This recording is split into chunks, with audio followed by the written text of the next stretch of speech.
Sometimes we see in even social media these kind of posts that I would like to just mention a little bit that these are literally wrong.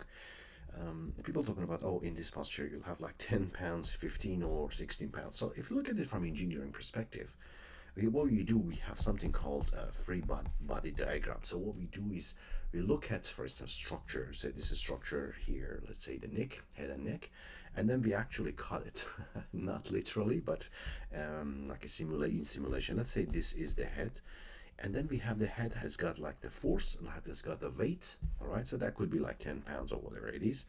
We call it something, and then the neck, from wherever you cut it, basically. So we say that, okay, there's a we don't say it, it's a science behind it. So there's usually is a force and a kind of moment, what we call it. It's like a rotational force. Let's call it. I'm putting together a kind of course on that. So hopefully, when it's out there, you'll get more ideas of that.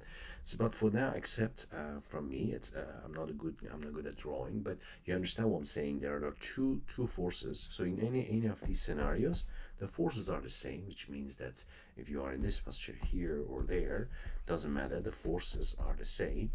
Okay, which are basically external forces, and this force here and the force here at your neck is kind of same. Well, but the moment, which has to do with the force times distance, all right, and this distance, for instance, if we say it in a static way, that is different. That is basically like bigger here, smaller here, and like a medium here and smaller in number one, right?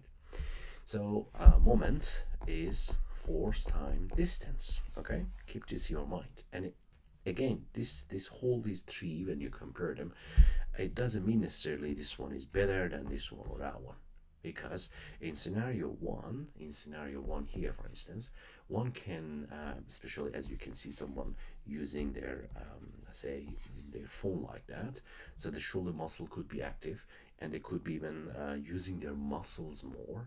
Then when their muscles more, they're even increasing the moments around here, because the muscles are working, so generating forces, right? But here you might be just a number three, you might be just more relaxed way, and you can see there's not much of a force for the to hold the cell phone. So you'll be just a stretching or elongation of the muscles. Yeah, still loading, but this might be even, you know, more relaxed than this one.